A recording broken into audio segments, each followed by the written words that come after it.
Good morning, everybody. Hope everybody's doing well today. Well, wanted to give you a little update on the chickens. We had one chicken still left back in Tampa that I brought up last night, and she had been quarantined because she had a little bit of a pussy eye. So we had quarantined her for about a week, and it was time to bring her up last night. So I got up here about 10 o'clock last night. It was dark. The chickens were all up on all 16 of them were up on top of the top roost, squeezed in there. I don't know how they can squeeze in there that much. But when I got in here and put the other barred rock in here with them, I decided just to get a count and make sure everybody was okay and look around the coop. And as I was doing that, I was standing right in front of the chickens, right the beginning of this roost, and I heard this noise. And heard something fall to the ground, and I looked down, and there was our first egg from the flock. She had laid it sitting on a roost 4 to 4.5 feet above the ground.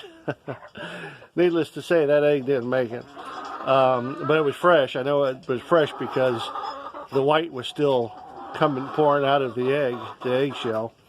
So good news, we got our first egg. Chickens don't know, when they're first laying their eggs, they really don't know what they're doing. They have to kind of figure it out. So I don't see any other eggs. That particular egg I just left in there because it was way under there, and it was late at night, and the chickens finished it all up. So I don't really like feeding chickens eggs. I don't want to get any bad habits started where they start pecking at their own eggs. But anyways, today I wanted to talk a little bit about the chicken coop and the chicken cages. I've had some comments about the chicken wire, which is this, I'm going to call it almost a circular, what is it, 1, 2, 3, 4, 5, 6, a hexagon, no, a sexagon shaped wire. It's kind of rounded where I've got a 1x1 square cage over there. I'll show you in a minute. But one of the problems with this is this kind of wire is big enough for a raccoon to get his hand through, and they can actually reach in there and grab something. Now, I wasn't so worried about it because the sun's so bad over there, but around 3 sides of the coop, I've got metal up 2 feet, and on the tops I got metal all the way around 2 feet. And so except for the front part, which there's not really much for the chickens to do up here on the front part of the cage, raccoon, it's going to be hard to reach in there and grab something. And these are adults, and I'm not so worried about the adults as much as I am the chicks. The chicks are easier to get. Sorry for the noise. I'm making some room there. But one of the issues, I'm going to try to flip this thing. Let me see if I can flip this thing right now. I don't think I can. I don't know how to do that. Nope, that's not how I do it. Anyways, right here is one of my biggest concerns. I don't know if you can see it or not. But the top roost is right here. Now I've got a 2x4 lengthwise, which is 3.5 inches. And then the roost doesn't start for another 1.5 inches. So the closest the chicken can roost is 5 inches away from the outside of the wire. And I know a raccoon doesn't have, I don't think a raccoon, I've never sat there and measured one, but I don't think a raccoon can get 5 inches in, plus he had to get a good grip on a wing or can't grab a feather, but either a neck or a leg or a wing. And so that hasn't happened yet, but I am a little cautious of that. May make some changes, some upgrades just in case. I don't want to lose anything. I don't want to feed raccoons. I did bring let's see if I can get it in there. How do you do this? Oh, okay, there you go. A save a heart or save a life trap, whatever you call it. For raccoons. We've got a bunch of raccoons in my other property. But that chicken wire was pretty cheap. That's what I call chicken wire. It's very thin gauge. It does have those round holes. It is a 1-inch round hole.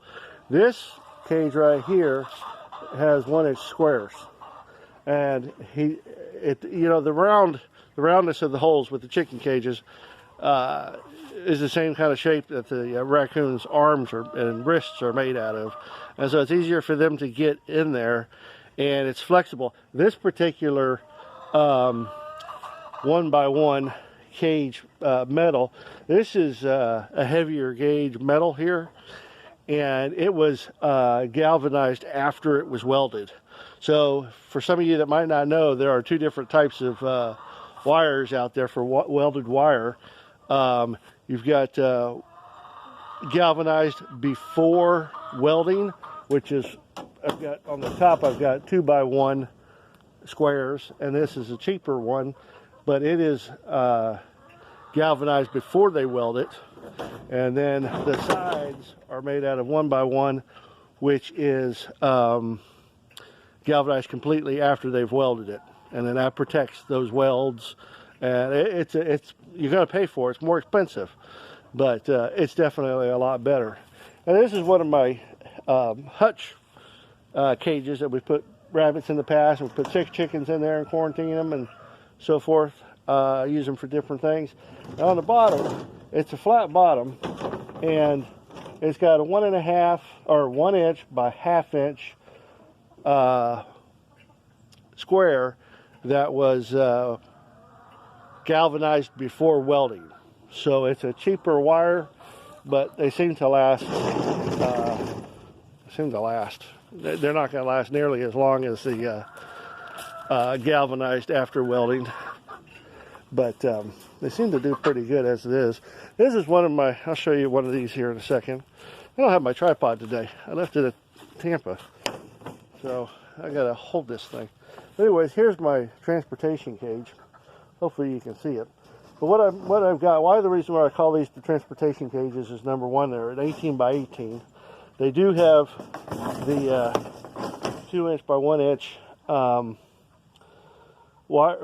in them, which makes it cheaper. This is a very cheap or inexpensive wire to buy. I made these cages myself. And so the other thing that is of a different wire is this 1 inch by 1/2 inch bottom, so that their feet don't fall through.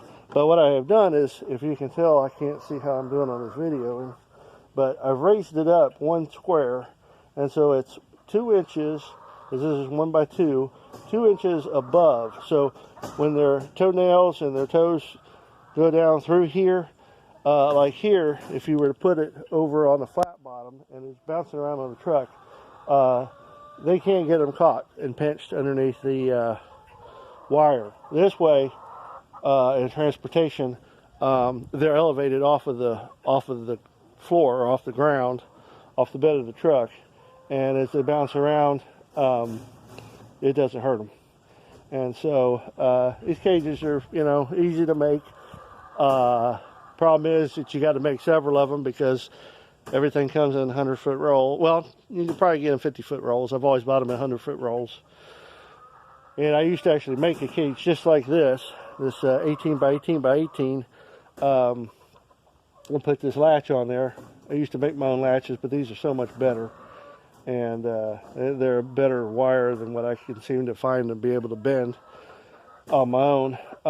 But yeah, I used to make these when I was first after my stroke for an auctioneer, and that owned a livestock auction. And but I only made $5 on them, and there was a lot of bending over. It was hurting my back, and I could only get down to doing one a day, and it just got to be too much, because he needed a bunch made, and I had to try to stay in a schedule, and it was just too much. But anyway, it gave me a lot of practice learning how to make cages. And these are much heavier duty gauge wire than hardware cloth. A lot of the hardware cloth and the chicken wire. That chicken wire is definitely cheap stuff. So anyways, guys, I don't want this video to run too long. So I'm back up here in the homestead. Got up here at 10 o'clock last night. We did have a deer in the backyard. Saw several on the way up here. That's always exciting for me. And was able to get the sick chicken back in with her flock mates. And later on today, I'm going to let the chickens out, let them run around and forage a little bit. And I'll be staying out here with them. And because I don't know what kind of predators we've got. I mean, like back all through here, we had cleared, you know, a month ago or so. And then all the way around us, you can see with the sun, I mean, we just got woods all the way around us. And I'm sure there's tons of predators. We've seen raccoons, which I'm not worried about in the middle of the day, especially with me out here. But I'll be watching for aerial predators and foxes. Those are my two biggest concerns. So anyways, hope you guys have a great rest of your day. And hope the Lord blesses you. I know He will. Just ask Him. Ask Him if you need anything. He's waiting to hear from you. You guys have a great day, and I'll see you on the next video.